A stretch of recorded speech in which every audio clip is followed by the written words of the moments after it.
Dear class ninth student, उम्मीद है आप खैरियत से होंगे। क्लास नाइन्थ की पीटीबी की जो फ़िज़िक्स की न्यू बुक है उसको हम स्टडी कर रहे हैं। तो इसका चैप्टर नंबर 1 जो है वो हमारा कंप्लीट हो चुका है। चैप्टर नंबर 1 को डिटेल के साथ हमने सीखा है, उसके एक्सरसाइज के क्वेश्चन वगैरह सब कुछ, शॉर्ट क्वेश्चन आंसर और लॉन्ग क्वेश्चन मैंने डिटेल के साथ शेयर किए हैं। आज की वीडियो में इसका जो चैप्टर नंबर 2 है काइनेमेटिक्स को आज की वीडियो में स्टार्ट करेंगे। तो पेज नंबर 1 जो 28 है इसमें स्टूडेंट लर्निंग आउटकम्स लिखी हुई हैं। ये बेसिकली होती हैं कि आपको इस चैप्टर को पढ़ने के बाद कौन कौन से जो टॉपिक हैं जिनका पता होना चाहिए, जिन जिन चीज़ों का आपको पता होना चाहिए वो आनी चाहिए। तो चैप्टर आपका 29 पेज से जो है वो स्टार्ट होता है। इसको हम स्टार्ट करते हैं। तो सबसे पहला जो है mechanics is the branch of physics that deal with the motion of object and force that change it. Basically सबसे पहले मैकेनिक्स की जो ब्रांच है, फिज़िक्स की जो ब्रांच है वो इस चैप्टर में हम स्टडी करेंगे। मैकेनिक्स बेसिकली डील करती है with the motion of object. Motion basically होती है हरकत। दुनिया में जितनी भी हरकत है, जितनी भी मूवमेंट है, जो भी ऑब्जेक्ट कर रहे हैं, चाहे वो चीज़ें जानदार हैं, बेजान हैं, जो भी चीज़ें मूव कर रही हैं, and the force that change it, और जो फोर्स उन पर लगाने के बाद जो उनमें मूवमेंट आती है, ये सारी की सारी जो इन्फॉर्मेशन, जो चीज़ें हम स्टडी करते हैं वो फिज़िक्स की जो ब्रांच है मैकेनिक्स, उसके अंदर जो सारी की सारी बातें जो है वो डिस्कस की जाएंगी। तो यहाँ पे आपकी छोटी सी डेफिनेशन भी बनती है, डिफाइन मैकेनिक्स, कि मैकेनिक्स क्या होता है। तो यहाँ से लेके यहाँ तक आप इसकी डेफिनेशन भी लिख सकते हैं। नेक्स्ट है generally mechanics is divided into 2 branches. अब मैकेनिक्स की भी आगे 2 सब ब्रांचेस हैं, एक है काइनेमेटिक्स और एक है डायनामिक्स। ठीक है, इन 2 इसकी मैकेनिक्स की 2 ब्रांचेस हैं, जो कि चैप्टर का नाम भी हमारा काइनेमेटिक्स और डायनामिक्स फिर आगे चल के हम स्टडी करेंगे। अब काइनेमेटिक्स क्या होता है? Kinematics is a study of motion of the object without referring to the force. आपने किसी भी ऑब्जेक्ट की मोशन को स्टडी करना है, मोशन उसकी मूवमेंट को स्टडी करना है विदाउट रेफरिंग टू फोर्स, यानी विदाउट हम इसके बारे में डिस्कस करें, फोर्स के बारे में डिस्कस किए बगैर हमने जो है वो उसकी मोशन को स्टडी करना है, वो काइनेमेटिक्स में आता है। जबकि dynamics deal with the force and their effect on the motion of object. हम डायनामिक्स में deal with the force, force के बारे में डील करेंगे, फोर्स के बारे में स्टडी करेंगे, and their effect on the motion, और उस फोर्स की वजह से उस बॉडी की मोशन में क्या जो मूवमेंट आती है, क्या फ़र्क आता है, वो जो है वो डायनामिक्स में स्टडी करते हैं। तो यहाँ से लेके यहाँ तक आप काइनेमेटिक्स की डेफिनेशन को लिख सकते हैं, और डायनामिक्स की यहाँ से लेके यहाँ तक इसकी डेफिनेशन बनती है। In our daily life we observe many object in motion. अब रोज़मर्रा ज़िंदगी में देखें तो बहुत सारी चीज़ों की मूवमेंट, मोशन के बारे में पढ़ते हैं। फॉर एग्जांपल गाड़ियाँ चल रही हैं, कार हैं, बसेस हैं, फिर बाइसिकल है, मोटरसाइकिल है, मूविंग ऑन द रोड, ये सारी की सारी जो चीज़ों के नाम लिए हैं, ये सारी की सारी रोड के ऊपर आप देखते हैं चलते हुए। Aeroplane flying through air, aeroplane जो है एयर में मूव करते हैं। वाटर फ्लोइंग इन कैनाल, पानी जो है वो नहरों में होता हुआ गुजर के जाता है। Some object falling from the table to the ground, कुछ चीज़ों को नीचे फेंकते हैं, ज़मीन पे ऊपर नीचे तो नहीं फेंकते बल्कि उनको छोड़ते हैं तो ऑटोमेटिकली जो है वो नीचे आ जाती हैं। कुछ चीज़ें नीचे गिरती हैं, कुछ हवा में उड़ती हैं, कुछ पानी में उड़ती हैं, और कुछ रोड के ऊपर जो मूवमेंट होती है, सारी की सारी मूवमेंट जो है वो फिज़िक्स के कुछ रूल्स के तहत होती है। The motion of these objects can be studied with or without considering the force which cause motion in them or change it. The motion of these objects, इन जितने भी मोशन है, इन ऑब्जेक्ट की जितनी भी मोशन है, कैन बी स्टडीड विद और without, यानी हम सिर्फ फोर्स के साथ भी और फोर्स के बगैर भी जो है इसके बारे में स्टडी करते हैं। विच काज मोशन, जो कि जिसकी वजह से इनमें हरकत आती है, और चेंज इट, यहाँ इसको चेंज करने की कोशिश करते हैं। ठीक हो गया। अब यहाँ पे लिखा which cause motion in them are change it. अब मोशन से मुराद है कुछ चीज़ों पे आप जोर लगाएं तो उनमें मोशन आ जाती है, लेकिन कुछ चीज़ों पे आप जोर लगाएंगे तो उसमें हरकत नहीं आएगी, लेकिन हमने कोशिश ज़रूर की। ठीक है, यानी कि रेलवे का इंजन खड़ा है, उसको अब जितने मर्जी धक्के लगा लें वो आपसे नहीं मूव होगा, और कोई छोटा साइकिल है, मोटरसाइकिल है, उसको चलाएंगे तो वो चल पड़ेगा। ठीक है, ये पहला जो हिस्सा है उसमें हमने स्टडी की है मैकेनिक्स क्या होता है, मैकेनिक्स की डेफिनेशन को देखा है। फिर हमने काइनेमेटिक्स और डायनामिक्स 2 इसकी सब ब्रांचेज हैं, और फिर बारी बारी इन दोनों की जो है वो डेफिनेशन को देखा है।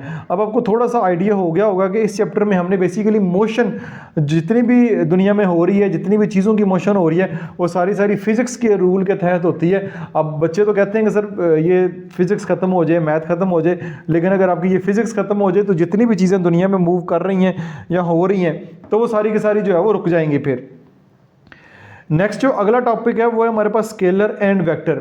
ठीक है, स्केलर क्या होता है और वेक्टर क्या होता है, स्केलर क्वांटिटीज़ और vector quantities. Before we study kinematics, kinematics in detail, इससे पहले कि हम काइनेमेटिक्स को डिटेल में जाने, we should know about the nature of various physical quantities. हम कुछ जो फिजिकल क्वांटिटीज़ जो कि चैप्टर नंबर 1 में पढ़ी हैं उनको नेचर को डिस्कस करेंगे। Some quantities called scalar and the other vector, कुछ क्वांटिटीज़ को हम स्केलर कहते हैं, कुछ को वेक्टर कहते हैं। अब स्केलर एंड वेक्टर क्या होता है? स्केलर क्या होता है? A scalar is a physical quantity which can be described completely by its magnitude only। ऐसी फिजिकल क्वांटिटी जिसको सिर्फ और सिर्फ उसके मैग्नीट्यूड से हम बता सकें, मैग्नीट्यूड से उसकी हमें समझ आ जाए, वो हमारे पास स्केलर क्वांटिटी कहलाती है। अब मैग्नीट्यूड जो है वो हमने इससे पहले पढ़ा है पहले चैप्टर में। मैग्नीट्यूड क्या होता है? फ़र्ज़ करें 5 kg, ठीक है, तो describe completely by its magnitude only, ये इसका जो है मैग्नीट्यूड है। 5 kg से ही हम समझ आते हैं। जैसे फॉर एग्जांपल मैं जाता हूँ बाज़ार में, मैं कहता हूँ 5 kg आप एप्पल दे दें, ठीक है, जस्ट मैंने 5 kg एप्पल का बताया तो जो दुकानदार है उसको समझ आ गई कि मुझे जो है वो 5 किलोग्राम जो है वो सेब चाहिए। तो ये होता है इट्स मैग्नीट्यूड ओनली, सिर्फ इसका मैग्नीट्यूड दिया है, ये इसका मैग्नीट्यूड है, मैग्नीट्यूड दिया है तो वो अगले दुकानदार को समझ आ गई है। तो ऐसी क्वान्टिटीज़ को स्केलर क्वान्टिटीज़ कहते हैं। Magnitude include number and an appropriate unit. Magnitude में एक नंबर होता है, जैसे कि नंबर 5 है, और एक यूनिट होती है, यूनिट केजी है। ये 5 मीटर भी हो सकता है, 5 सेकंड भी हो सकता है। तो जो यूनिट होगी वो उसकी एक अप्रोप्रिएट यूनिट होगी और साथ एक नंबर होगा। When we ask shopkeeper to give 5 kilogram sugar, हम दुकानदार को जब कहते हैं 5 किलोग्राम शुगर दे दो, he can fully understand how much quantity we want, उसको समझ आ जाएगी कि आपको कितनी क्वांटिटी शुगर की चाहिए। It is a magnitude of mass of sugar, ये जो शुगर है उसका मैस की मैग्नीट्यूड है। Mass is a scalar quantity, mass एक स्केलर क्वांटिटी है, ठीक है, जस्ट आपने इसका वजन बताना और उसको समझ आ जाएगी। Some other example of scalar quantities are distance, कुछ और इसकी एग्जाम्पल है डिस्टेंस है, जैसे 5 किलोमीटर है, 5 किलोमीटर ये भी एक स्केलर क्वांटिटीज है। लेंथ है, टाइम है, स्पीड है, एनर्जी ऑफ द टेम्परेचर है। Scalar quantities can be added up to like number, जिस तरह हम नंबर को ऐड करते हैं स्केलर क्वांटिटीज़ को ऐसे ही ऐड किया जा सकता है। For example 5 metre plus 3 metre करेंगे तो ये 8 मीटर हो जाएगा। तो इस तरह स्केलर क्वांटिटीज़ ऐड हो जाएंगी, ठीक हो गया। तो डिफाइन स्केलर क्वांटिटीज़ यहाँ से लेके यहाँ तक लिख लें और यहाँ से लेके यहाँ तक लिख लें। आगे अगर एग्जाम्पल नहीं आती तो इसकी डेफिनेशन यहाँ से यहाँ तक आप लिख सकते हैं। नेक्स्ट हमारे पास है vector quantities. A vector is that physical quantity which needs magnitude as well as direction to describe it completely। अब जब मैग्नीट्यूड की बात करेंगे तो मैग्नीट्यूड में ना सिर्फ उसका जब वेक्टर की बात करेंगे, वेक्टर क्वांटिटी के लिए हमें ना सिर्फ मैग्नीट्यूड चाहिए बल्कि उसकी डायरेक्शन भी चाहिए, तब हम उसको कम्प्लीटली जो है वो डिस्क्राइब कर पाएंगे। जैसे कि the example of vector quantities are displacement, यानी वेक्टर क्वांटिटी की जो एग्जाम्पल है वो डिस्प्लेसमेंट है। अब डिस्टेंस और डिस्प्लेसमेंट में फ़र्क ये है कि यहाँ से अगर आपने मंडी बहाउद्दीन से अगर आपने लाहौर जाना है तो जो मंडी बहाउद्दीन से गाड़ी जाएगी लाहौर तक वो उसका डिस्टेंस होगा, लेकिन वो तो होगा सड़क कभी इधर जा रही है कभी इस तरफ जा रही है, मोड़ काटती हुई सड़क जा रही है। अगर बिल्कुल सीधा जाते हैं जो है सीधा जो कि जा नहीं सकते, एरोप्लेन के जरिए बिल्कुल सीधा जाते हैं, तो 2 पॉइंट्स के दरमियान जो शॉर्टेस्ट वे होता है वो डिस्प्लेसमेंट कहलाता है। Are displacement, velocity, acceleration, weight, force, etc. The velocity of a car moving at a 90 km per hour, 90 km per hour, 25 metre per second towards north can be represented by vector. अब देखें गाड़ी की speed बताइए 90 kilometre per hour जो कि 25 metre per second बनता है towards north, north की जानब। जब डायरेक्शन आपको दे दी जाएगी, ये आपको मैग्नीट्यूड दिया गया उसका 90 किलोमीटर पर आवर और साथ आपको डायरेक्शन दे दी गई है नॉर्थ की जानब, ये आपकी ये वेक्टर क्वांटिटी बन गई है। Velocity is a vector quantity because it has a magnitude, velocity एक वेक्टर क्वांटिटी है क्योंकि इसमें मैग्नीट्यूड भी होता है 25 मीटर पर सेकंड जो कि आपको बताया गया, एंड डायरेक्शन भी है टुवर्ड्स नॉर्थ, डायरेक्शन भी आ गई, मैग्नीट्यूड भी आ गया, तो ये वेक्टर क्वांटिटी होगी। Vector can not be added like scalar, इनको हम जिस तरह हम स्केलर को ऐड करते हैं ना 5 मीटर प्लस 3 मीटर किया तो 8 मीटर हो गया, इस तरह हम जो वेक्टर को नहीं ऐड कर सकते। There are specific method to add up vector, कुछ खास मेथड है जिसको हम वेक्टर को ऐड करेंगे, वो मेथड अगले पेज पे चल के पढ़ते हैं हम। This method take their direction also into consideration, इसमें हम जब उनको ऐड कर रहे होते हैं तो उनकी जो डायरेक्शन होते हैं उसको भी हम ज़ेरो गौर लाते हैं, तब जाके उनको ऐड किया जाता है। अच्छा जी, इसके बाद जो नेक्स्ट टॉपिक है हमारा वो है रिप्रेजेंटेशन ऑफ वेक्टर। आपने स्केलर क्वांटिटीज़ के बारे में जान लिया, वेक्टर क्वांटिटीज़ के बारे में जान लिया, अब रिप्रेजेंट कैसे करते हैं वेक्टर क्वांटिटीज़ को, बड़ा इंपॉर्टेंट टॉपिक है, इसको ज़रा गौर से समझिएगा। In the text book symbol used for the vector is bold face letter such as A, F and D, यानी बोल्ड लेटर, बोल्ड से मुराद है कि बाकी जो राइटिंग है उसमें से थोड़ा सा ये आपको बोल्ड नज़र आ रहे हैं, मोटे नज़र आ रहे हैं और उनका कलर भी ज़्यादा डार्क किया गया है। Since we can not write in bold for script on paper, अगर आप पेपर पे लिखना शुरू करें तो पेपर पे ज़रूरी नहीं कि यही सिंबल है, यानी यही इसी तरह बोल्ड करके लिखेंगे तो वो वेक्टर ही होगा। So a vector written as the letter with small arrow over it, तो ये इस तरह का लेटर लिखेंगे, उसके ऊपर स्मॉल एरो लगा देंगे। एरो बेसिकली बता रहा होता है इसकी डायरेक्शन को बता रहा होता है, AVFD एरो लगे हुए हैं। तो ये क्लास जो फर्स्ट ईयर है उसमें ये वाला टॉपिक इस तरह शामिल है, पूरा वेक्टर वाला एक टॉपिक है। हो सकता है कि जब 10th क्लास की न्यू बुक्स आएँ तो उसमें 10th क्लास में ये शामिल कर दें इसको। तो जब भी पेपर के ऊपर वेक्टर लिखेंगे तो वो इस तरह करके लिखेंगे, ऊपर एरो लगा हुआ नजर आएगा। The magnitude of vector is given by italic letter, तो इसका जो मैग्नीट्यूड होता है वो अटैलिक लेटर में दिया जाता है, विदाउट एरो हेड, उनके ऊपर कोई एरो वगैरह नहीं होता। अटैलिक लेटर वो होते हैं थोड़े से टेढ़े होते हैं लिखने में, उनको जिसको माइक्रोसॉफ्ट वर्ड खोले ना तो बोल्ड, अटैलिक, अंडरलाइन ये ऑप्शन एक साथ नजर आती है, तो अटैलिक में थोड़े से टेढ़े नजर आते हैं। A vector can be represented graphically by drawing straight line with an arrowhead at the end. Graphically अगर represent करना हो वेक्टर को तो हम उसके एक एरो लगाएंगे, एरो के आखिर पे एक जो है इस तरह करके एक लाइन लगाएंगे, लाइन लगाने के बाद आखिर पे एक जो है एरो का साइन होगा। तो इस तरह हम वेक्टर को ड्रा करते हैं graphically. The length of line represent the magnitude of the vector, यानी इसकी लाइन की जो लेंथ है, ये लाइन की जो लेंथ है वो इसका मैग्नीट्यूड बताती है, और एरो जो है वो इसकी डायरेक्शन को बताती है। According to the suitable scale, while the direction of arrow indicate the direction of the vector, यानी जो एरो होता है वो उसकी डायरेक्शन बताता है। अब ये क्या, ये आपके पास एक प्लेन है, north, south, west and east, ठीक है, ये इसकी डायरेक्शन है, दरमियान में ओरिजिन है, इसको ओ से शो करते हैं, तो ये एक वेक्टर का साइन है, ठीक है, जो आपको डायरेक्शन भी शो कर रहा है इस तरफ, और साथ ये वाला जो थीटा है ये एंगल कहलाता है, वी से मुराद है वेक्टर। ये थोड़ी सी इसको उन्होंने लिखा हुआ है, इसको पढ़ लेते हैं। To represent the direction two mutually perpendicular lines are required, इसकी डायरेक्शन को रिप्रेजेंट करने के लिए टू म्यूचुअली परपेंडिकुलर, एक लाइन ये है, एक लाइन ये है, दोनों लाइन आपस में एक दूसरे के ऊपर परपेंडिकुलर है, 90 डिग्री का एंगल बना रही हैं। We can draw one line to represent east west direction and the other line to represent north south direction, एक नॉर्थ और साउथ को रिप्रेजेंट कर रही है, दूसरी वेस्ट और ईस्ट को जो है रिप्रेजेंट कर रही है, जैसे कि फिगर में दिखाया गया है। The direction of vector can be given with respect to these line, यानी डायरेक्शन जो भी इसकी वेक्टर की डायरेक्शन बताई जाएगी उस डायरेक्शन के मुताबिक आपने वेक्टर को ड्रा कर देना है। मोस्टली वो use any two lines which are perpendicular to each other. Horizontal line X axis, ये एक्स एक्सिस है, यानी ये एक्स एक्सिस, ये वाई एक्सिस है, ये नीचे आपको दिखाया भी गया, ये एक्स एक्सिस है, ठीक है, ये वाई एक्सिस है, is called X axis, and vertical line Y axis is called Y axis. The point where these axis meet is known as origin, जहाँ पे ये पॉइंट आपस में मीट करते हैं, ये दोनों लाइंस के एक्स एक्सिस और वाई एक्सिस लाइन के आपस में जहाँ पे इंटरसेक्ट करती हैं वो आपका ओरिजिन कहलाता है, पॉइंट ओ कहलाता है। The origin is usually denoted by O, इसको आमतौर पर ओ से डिनोट किया जाता है, मैथ के अंदर भी हम इसको इस्तेमाल करते हैं। These axis are also called reference axis, इसको हम रेफरेंस एक्सिस भी कहते हैं, अगर कोई डेफिनेशन आती है तो वो भी आप लिख सकते हैं। ठीक हो गया। वेक्टर के बारे में अगर लिखना हो ग्राफिकली कैसे रिप्रेजेंट करते हैं, तो यहाँ से लेके यहाँ तक जो मैंने हाईलाइट किया है इसको आप लिख सकते हैं। A vector is drawn starting from the origin of the reference axis toward the given direction. जब भी वेक्टर आपने ड्रा करना है, आपने जो रेफरेंस एक्सिस है, जो ओरिजिन है, ओरिजिन से ड्रा करना है और उसकी डायरेक्शन की तरफ ड्रा करना है जिस तरफ आपको उन्होंने डायरेक्शन दी है। The direction is usually given by the angle theta, एक डायरेक्शन के साथ साथ आपको एक एंगल थीटा भी यहाँ पे दिया जाएगा, यहाँ पे जैसे 30 डिग्री लिखा हुआ है with X axis. The angle with X axis always measured from the right side of axis in an anti clock wise direction. ये एंटी क्लॉक वाइज डायरेक्शन होता है, क्लॉक वाइज इस तरह होता है और एंटी क्लॉक वाइज जो है वो इस तरह होता है। यहाँ से इसको एंटी क्लॉक वाइज जो एंगल को वो मेजर करेंगे।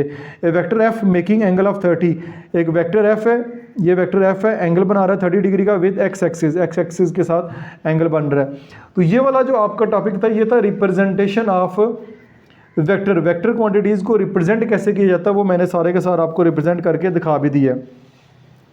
नेक्स्ट हमारे पास एग्जाम्पल्स हैं 2.1, कुछ न्यूमेरिकल है उनको भी देखते हैं साथ साथ। Draw the velocity vector v, a velocity of 300 metre per second at the angle of 60 degree to the east of north. ठीक हो गया।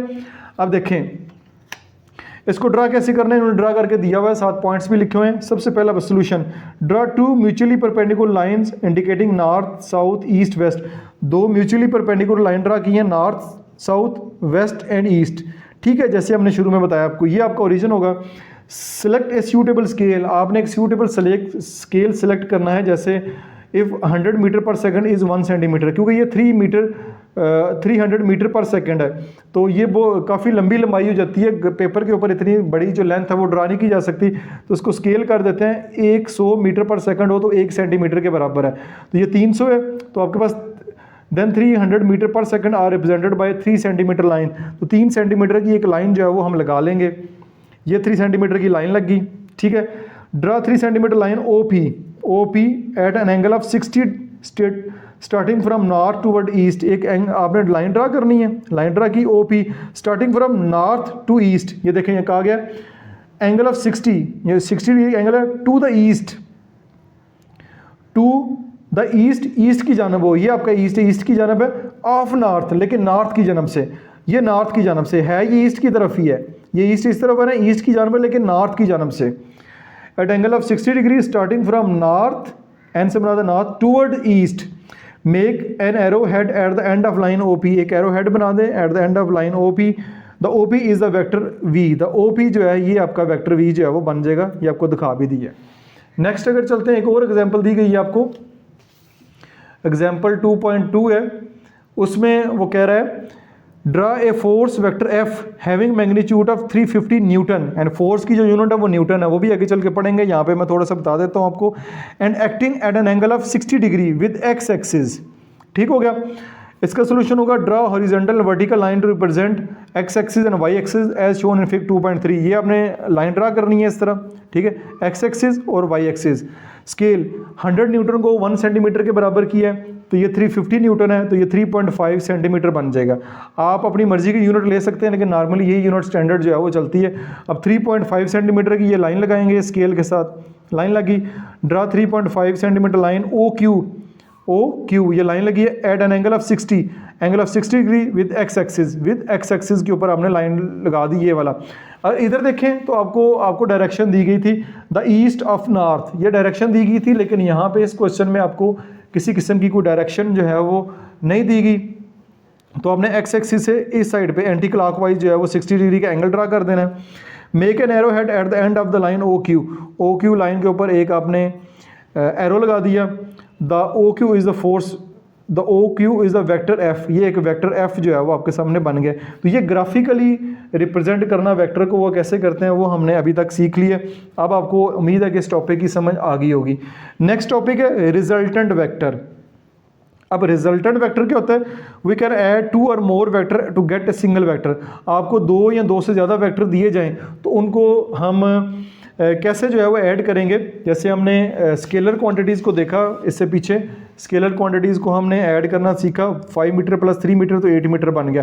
इस तरह 2 या 2 से ज़्यादा वेक्टर दिए जाएँ तो उनको ऐड कैसे करते हैं वो हम रिजल्टेंट वेक्टर की शक्ल में सीखेंगे। This is called as the resultant vector, इसको हम रिजल्टेंट वेक्टर कहते हैं। यहाँ से लेकर यहाँ तक इसकी डेफिनेशन बनती है। It has the same effect as the combined effect of all the vector to be added. इसका वही इफेक्ट होगा रिजल्टेंट फैक्टर का जो कि तमाम वेक्टर को ऐड करने के बाद होता है। We have to determine both magnitude and direction of the resultant vector. हमने जो रिजल्टेंट वेक्टर हमारे पास आएगा उसका मैग्नीट्यूड और उसकी डायरेक्शन को मेजर करेंगे। Therefore it is quite different from that of scalar addition. इस तरह जैसे हमने स्केलर की एडिशन की है उससे काफ़ी ये डिफरेंट है। One method of addition of vector is the graphical method. एक मेथड जो है उनमें से ग्राफिकल मेथड है। वो कौन सा मेथड है? अब वो मेथड हम देखते हैं। फ़र्ज़ करें एक वेक्टर इस तरह, एक वेक्टर इस तरह और एक वेक्टर इस तरह, तो रिजल्टेंट वेक्टर बनेगा ये पहला वेक्टर है, ठीक है, इस तरफ लगाएंगे, दूसरा वेक्टर इस तरह, ये इस तरह लगाएंगे और ये वाला वेक्टर इस तरह, तो ये हम इस तरह लगा देंगे। चौथा वेक्टर को होगा तो हम इस तरह लगा देंगे। ये यहाँ से लेके यहाँ तक ये जो आपका है रिजल्टेंट वेक्टर बन जाएगा। इस तरह जो है वेक्टर को ऐड करेंगे, इसको हेड टू टेल रूल कहते हैं। इस तरह वेक्टर को ऐड करने को हेड टू टेल रूल कहते हैं। वो देख लेते हैं। Addition of vector by graphical method. Graphical method से कैसे ऐड करते हैं? Let us add 2 vector v1 v2, 2 vector इनको ऐड करना है having magnitude of 300 newton and 400 newton, जो कि 3 सेंटीमीटर की और 4 सेंटीमीटर की लाइन लगी हुई है। Acting at angle of 30 degree and 60 degree, 30 degree और 60 डिग्री के एंगल पे एक्ट कर रहे हैं with X axis by selecting a suitable scale 100 newton is equal to 1 centimetre. We can draw the vector as shown. ये हमने vector draw कर दिए जैसे कि हम इससे पहले जो है वेक्टर ड्रा कर रहे थे। To add this vector we apply a rule called head to tail rule. हम हेड टू टेल रूल जो है वो अप्लाई करेंगे, जो कि मैंने आपको ऊपर बता भी दिया, लेकिन यहाँ पे नीचे लिखा हुआ है वो भी मैं आपको बता देता हूँ कि हेड टू टेल रूल होता क्या है।